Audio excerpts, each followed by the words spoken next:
안녕하세요. 구독자 여러분 반갑습니다. 주식톡입니다. 두산 에너빌리티 이번 주 흐름 정리해보는 시간 가져보도록 하겠습니다. 이번 주는 하루 빠지면 하루는 올라오고 주가는 퐁당퐁당 움직임을 가져갔습니다.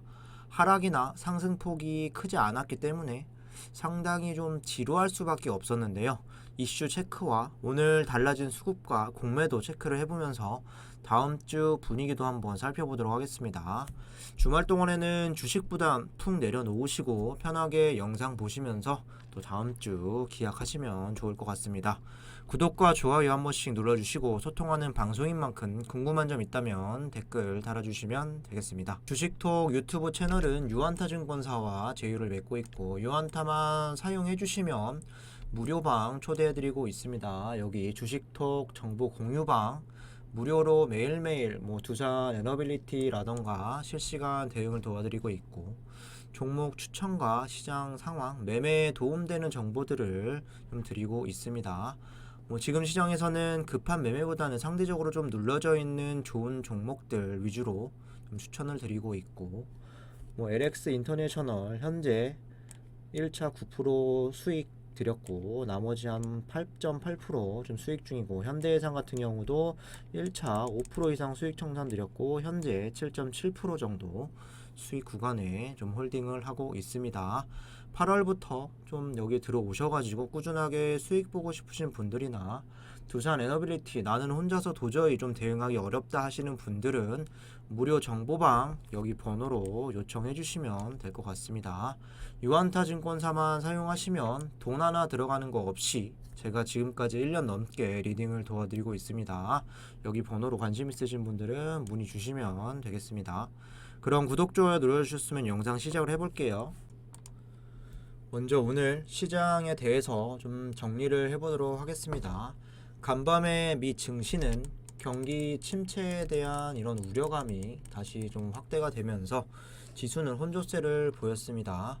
여기에 플러스로 영국의 또 중앙은행이라고 할 수 있는 영란은행이 27년 만에 금리 인상을 50bp 이렇게 단행을 했고 일부 연준 위원들의 매파적인 발언과 그리고 스태그플레이션에 대한 경고로 투자자들의 심리를 위축시켰습니다. 이렇게 굵직굵직한 하락 이후에 비해서는 미국장 큰 급락은 없었고 강보합이나 약보합 수준으로 좀 마무리가 되었습니다. 반면에 우리 증시는 초반부터 좀 막판까지 좋은 분위기를 이렇게 만들어갈 수 있었는데요. 오늘 코스피 같은 경우는 0.72%, 코스닥은 0.79% 상승으로 마감이 되었고 무엇보다 원달러 환율이 1,300원을 하회하면서 이렇게 1,298원으로 장중에 마감이 되었습니다. 특히 코스피 같은 경우는 외인들이 7거래일 연속 좀 2조 원이 넘는 금액을 매수를 해주었고 외인과 기관 모두 오늘 코스피뿐만 아니라 코스닥에도 이렇게 좀 순매수가 되면서 좋은 분위기를 금요일날 만들어갈 수 있었습니다. 현재는 대내외적으로 노이즈와 그리고 불확실성은 여전히 존재하지만 환율에 대한 진정으로 외인 입장에서도 좀 베팅할 만한 이런 부분들이 좀 생겼고 골드만삭스에서 좀 발표한 자료가 있는데 우리나라 증시가 아시아 증시에서 가장 저렴하다는 내용으로 좀 저점에 대한 메리트가 최근에 좀 많이 생겼던 이런 흐름이 많이 생겼던 그런 부분인 것 같습니다. 주말 동안에 악재 없이 또 중국 이슈도 잠잠해진다면 다음 주 초반 흐름도 좀 기분 좋게 좀 이어가지 않을까 좀 예상을 해보도록 하겠습니다. 원전 테마를 보시면 막판까지 등락률이 좀 빨간불이 대부분 들어와 주었습니다. 최근에는 지수가 좋아도 그 지수만큼 올라가지 못하고 끝나는 경우 그리고 오히려 또 마이너스로 빠지는 모습도 좀 많았었는데요. 어쨌든 큰 상승은 아닐지 몰라도 이번 주 마감은 그래도 좀 플러스가 되면서 끝이 났습니다. 두산 에너빌리티 같은 경우도 고점이 1.6%에서 한호가 정도 내려온 1.34%로 마감이 되었고 상승으로의 변곡은 없지만 그래도 하방으로의 변곡도 없다. 현 주가를 계속 이렇게 유지해 나가고 있다 보시면 될 것 같습니다. 어제 영상에서도 언급을 드렸지만 지금은 세력이 좀 주가를 이렇게 끌고 가려 하고 있고 앞으로 상승에 대한 기대감은 계속 가져가야 할 시기라고 생각을 합니다. 여전히 거래량 자체는 많이 아쉽지만 그래도 단기 공매도라던가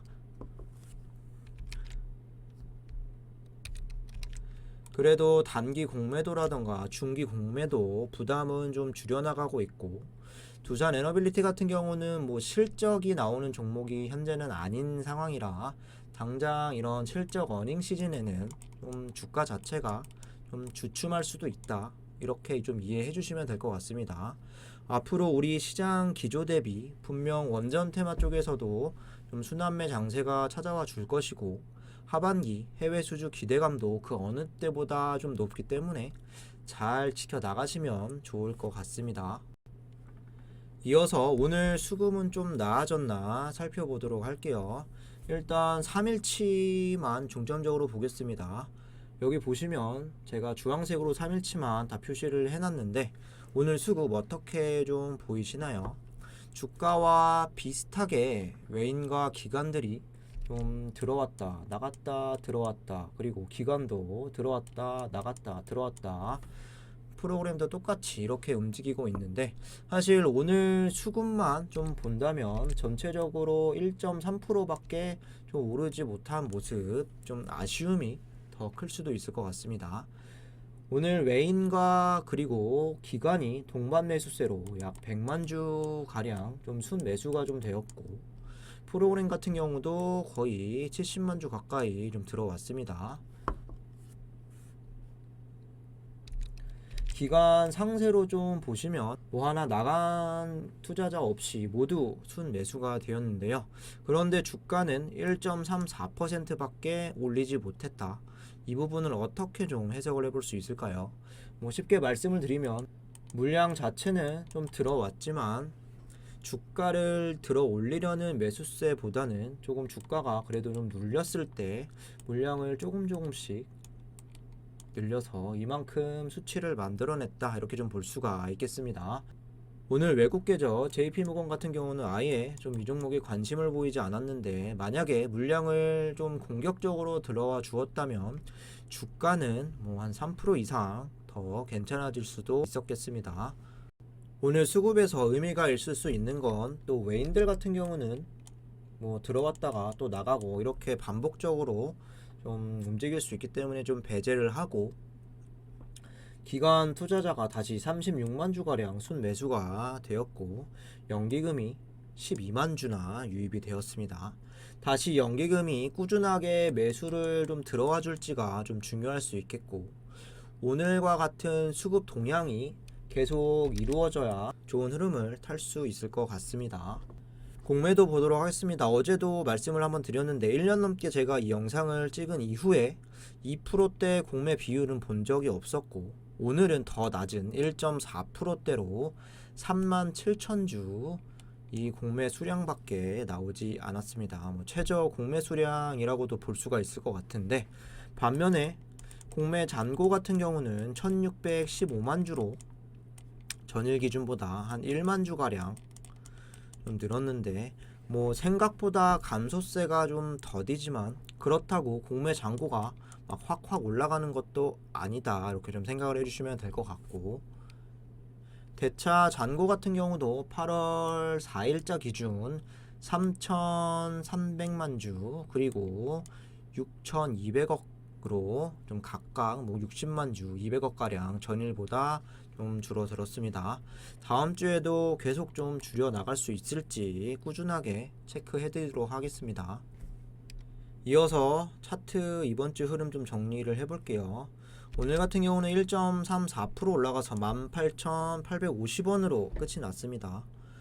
뭐 떨어져도 그리고 올라가도 계속 비슷한 이런 가격대에서 유지가 되고 있기 때문에 별 감흥은 없으실 겁니다. 이번 주 흐름을 좀 보면 8월 1일자죠. 종가가 18,750원이었고 그리고 오늘자 종가가 18,850원이었습니다. 단순히 보면 일주일 동안 주가는 100원 상승하고 끝이 났는데, 위아래 변동성이 상하방으로 가장 큰 날이 이날이었는데 상방으로 2.4%, 하방으로 2.4%, 이런 변동성이 가장 큰 움직임이었고 여전히 횡보세를 계속 유지해 가고 있습니다. 거래량만 보셔도 대충 주가가 어떻게 움직이는지 짐작을 하실 수 있을 것 같은데, 오늘도 266만 주로 300만 주를 넘기 참 힘들었습니다. 이번 주 5일 동안 거래량을 보시면 평균적으로 301만 주가 되는데 정말 유통 물량 대비 거의 거래량이 없다, 좀 메말라 있다고도 볼 수가 있겠네요.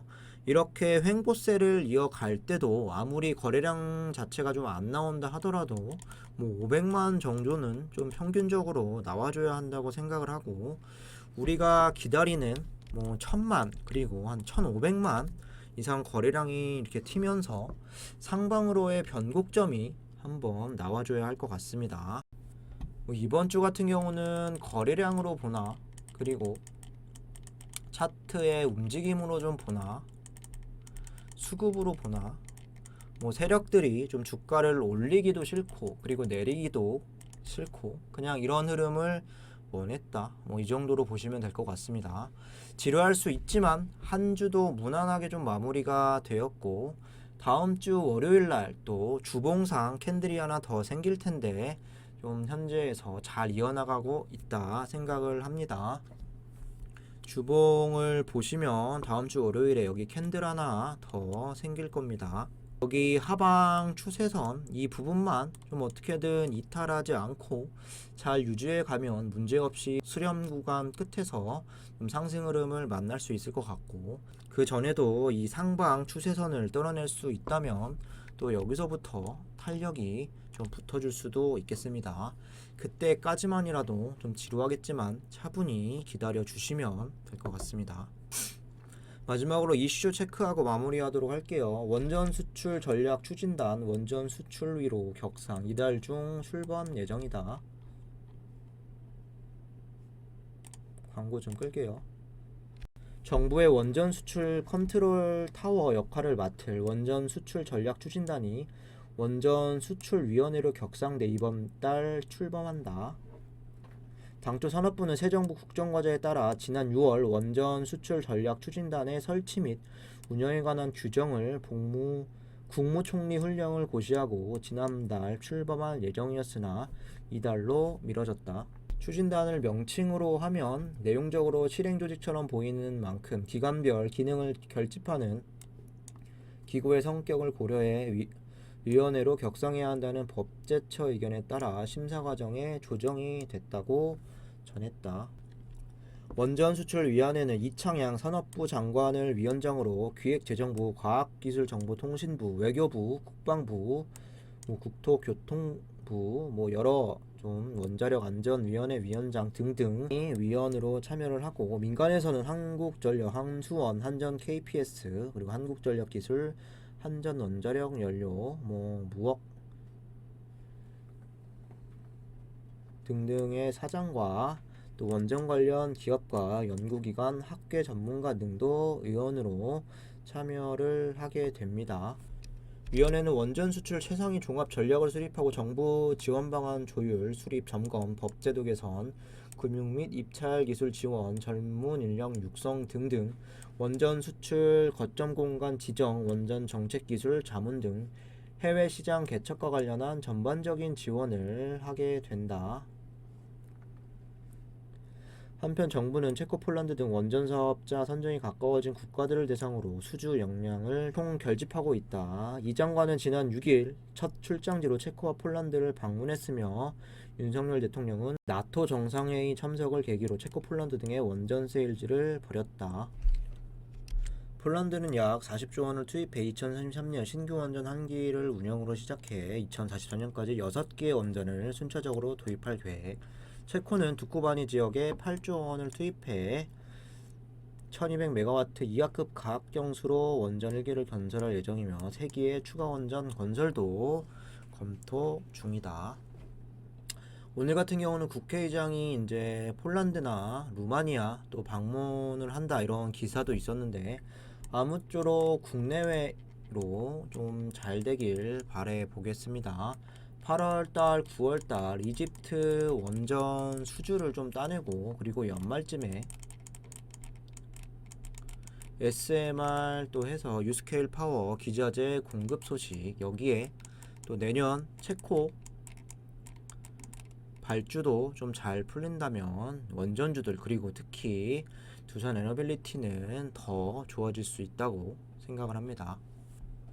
기대감 좀 가져가시면서 좀 단기적인 관점보다는 좀 길게 좀 봐주시면 좋을 것 같습니다. 이상으로 영상 마무리하도록 하겠습니다. 구독과 좋아요 한 번씩 부탁드리고 무료 텔레그램방 들어오셔서 뭐 두산 에너빌리티 같이 대응하고 싶으신 분들이나 뭐 이렇게 8월달 꾸준하게 수익 보고 싶으신 분들은 유한타증권사만 사용하면 계속 무료다 설명드렸습니다. 관심 있으신 분들은 여기 번호로 문자 하나 남겨주시면 되겠습니다. 감사합니다.